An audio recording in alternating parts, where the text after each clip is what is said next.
a hotel room, kind of like the one I'm staying in. I get bored sometimes. A room like this has not a lot to offer for entertainment, but for a hacker, it gets a little interesting because that television is not like the television in your home. It's a node on a network, right? That means I can mess with it. If I plug a little device like this into my computer, it's an infrared transceiver. I can send the codes that the TV remote might send and some other codes.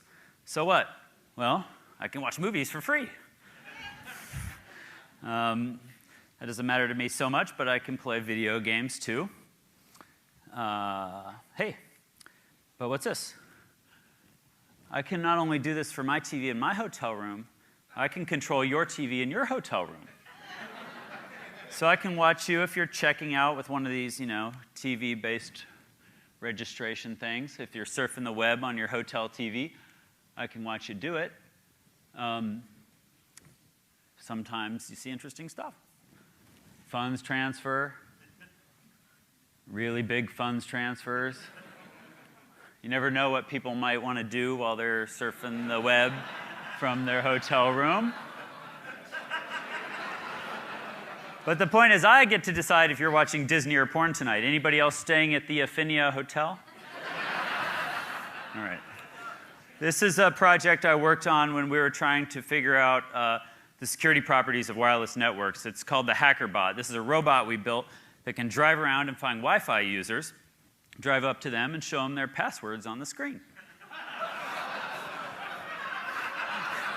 We just wanted to build a robot, but we didn't know what to make it do, so we made the pistol version of the same thing. This is called the Sniper Yagi. It's for your long-range password sniffing action. About a mile away, I can watch your wireless network.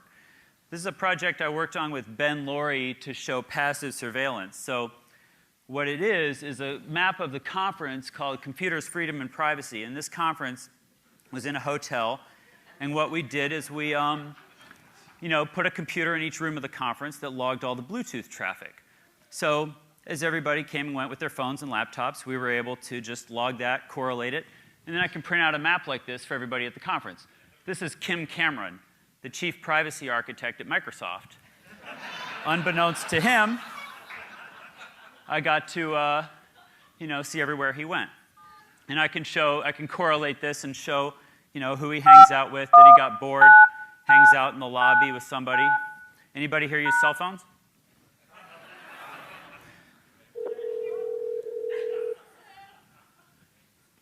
So my phone is calling.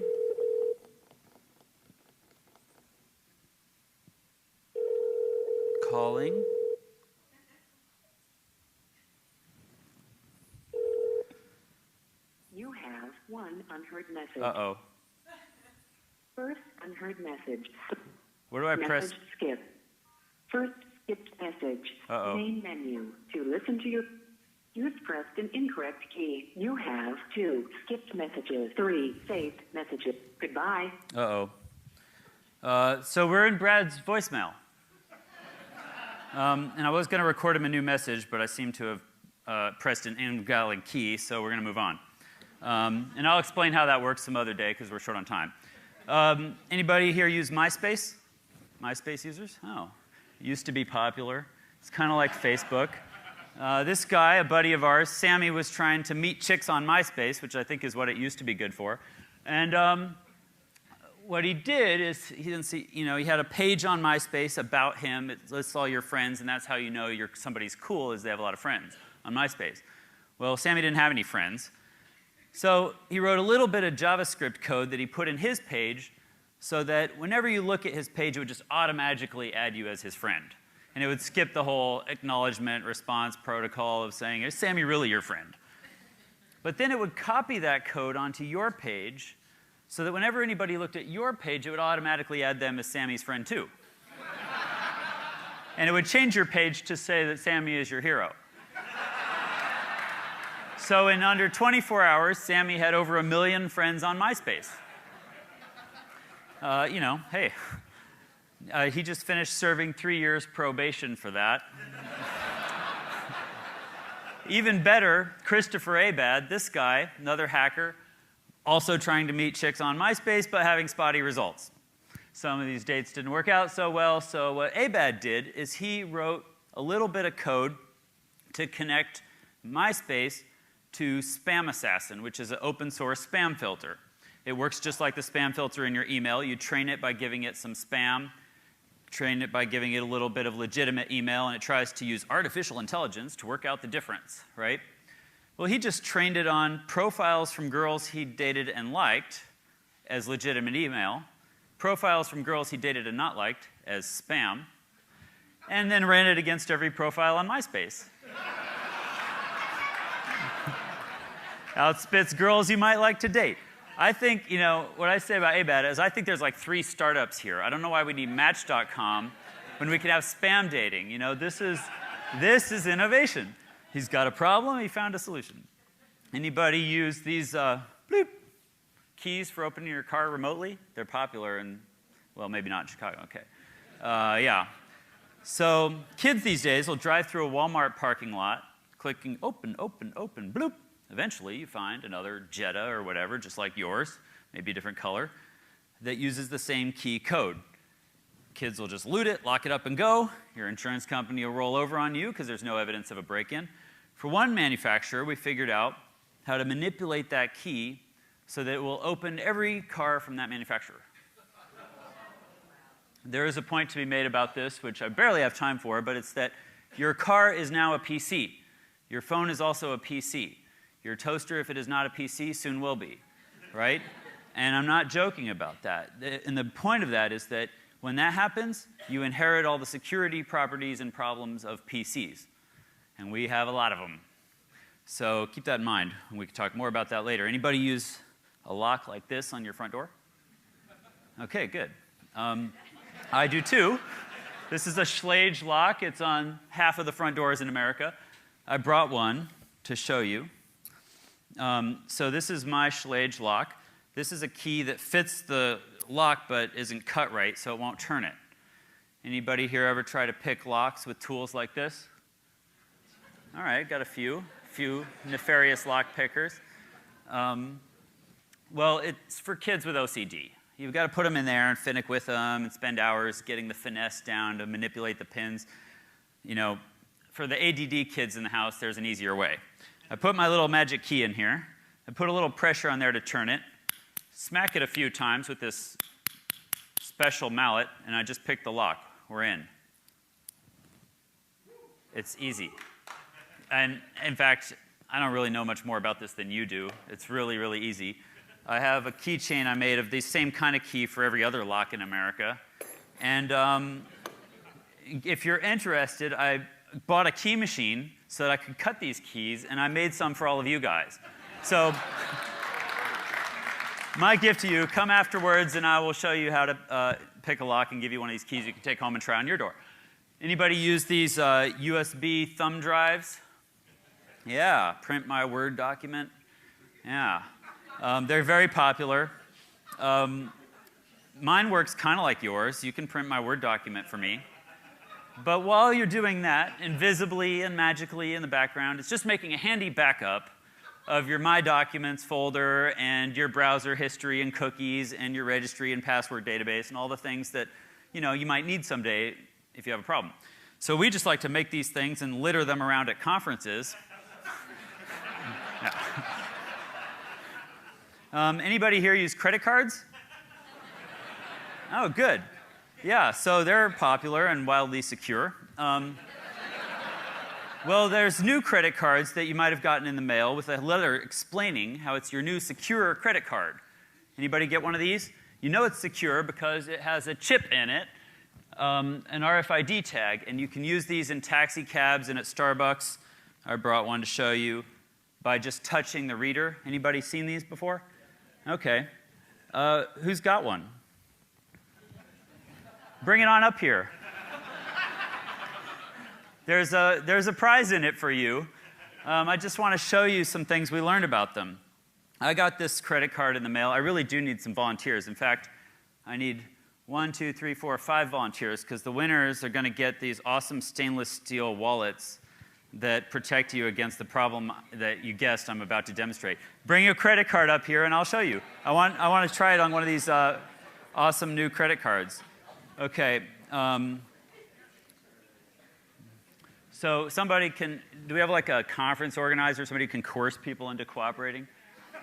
It's really, it's by your own volition because, you know, okay, so this is where the demo gets really awesome. I know you guys have never seen. What's that? They're really cool wallets made of stainless steel. Okay. Anybody else seen code on screen at TED before? Yeah, this is pretty awesome. Okay. Okay, great, I got volunteers. So who has one of these exciting credit cards? Okay, here we go. I'm about to show your credit card number only to 350 close friends. Hear the beep? That means someone's hacking your credit card. Okay, what did we get? Valued customer and the credit card number and expiration date. It turns out your secure new credit card is not totally secure. Anybody else want to try yours while we're here? Can you install overdraft protection? Beep. Let's see what we got. So we bitched about this, and Amex changed it so that it doesn't show the name anymore, which is progress. You can see mine, if it shows it. Yeah, it shows my name on it, or that's what my mom calls me anyway. Oh, yours doesn't have it. Okay. Anyway, so next time you get something in the mail that says it's secure, send it to me. Oh, wait, one of these is empty. Hold on. I think this is the one. Yep, here you go. You get the one that's disassembled. All right, cool. Okay, I still have a few minutes yet left, so I'm going to make a couple points. Oh, shit. That's my subliminal messaging campaign. It was supposed to be much faster. Okay, here's the most exciting slide ever shown at TED. This is the protocol diagram for SSL, which is the encryption system in your web browser that protects your credit card when you're sending it to Amazon and whatnot. Very exciting, I know. But the point is, hackers will attack every point in this protocol, right? I'm going to send 2 responses when the server is expecting 1. I'm going to send a 0 and it's expecting a 1. I'm going to send twice as much data as it's expecting. I'm going to take twice as long answering as it's expecting. I'm going to just try a bunch of stuff, see where it breaks, see what falls in my lap. When I find a hole like that, then I can start looking for an exploit, right? This is a little more what SSL looks like to hackers. That's really boring. This guy kills 1 million Africans a year. It's an Anopheles stephensi mosquito carrying malaria. Is this the wrong talk? This is a protocol diagram for malaria. So what we're doing in our lab is attacking this protocol at every point we can find, right? It has a very complex life cycle that I won't go into now, but it spends some time in humans, some time in mosquitoes. And what I need are hackers, because hackers have a mind that's optimized for discovery. They have a mind that's optimized for figuring out what's possible. You know, I often illustrate this by saying, if you get some random new gadget and show it to your mom, she might say, well, what does this do? And you'd say, Mom, it's a phone. And instantly, she would know exactly what it's for. But with a hacker, the question is different. The question is, what can I make this do? And I'm going to take all the screws out and take the back off and break it into a lot of little pieces. But then I'm going to figure out what I can build from the rubble. That's discovery. And we need to do that in science and technology to figure out what's possible. And so in the lab, what I'm trying to do is apply that mindset to some of the biggest problems humans have. We work on malaria, thanks to Bill Gates, who asked us to work on it. This is how we used to solve malaria. This is a real ad from like the 40s. We eradicated malaria in the US by spraying DDT everywhere. In the lab, what we do is a lot of work to try and understand the problem. This is high-speed video. We have a badass video camera trying to learn how mosquitoes fly. And you can see that they're more like swimming in air. We actually have no idea how they fly. but we have a cool video camera, so we, you know. Yeah. Costs more than a Ferrari. Anyway, we came up with some ways to take care of mosquitoes. Let's shoot them down with laser beams. This is what happens, you know, when you put one of every kind of scientist in the room and a laser junkie. So people thought it was funny at first, but we figured out, you know, we can build this out of consumer electronics. It's using the CCD from a webcam, the laser from like a Blu-ray burner, the laser galvos from a laser printer. We do the motion detection on a GPU processor like you might find in a video game system. It's all stuff that follows Moore's law. So it's actually not going to be that expensive to do it. The idea is that we would put a perimeter of these laser systems around a building or a village and just shoot all the mosquitoes on their way in to feed on humans. And we might want to do that, you know, for your backyard. We could also do it to protect crops. Our team is right now working on characterizing what they need to do the same thing for the pest that has wiped out about 2/3 of the, I think it's about 2/3 of the orange groves in Florida. So people laughed at first. This is a video of our system working. We are tracking mosquitoes live as they fly around. Those crosshairs are put there by our computer. It just watches them, finds them moving, and then it aims a laser at them to sample their wing beat frequency, figure out from that, is this a mosquito? Is it an Ophilus stephensi? Is it female? And if all that's true, then we shoot it down with a lethal laser.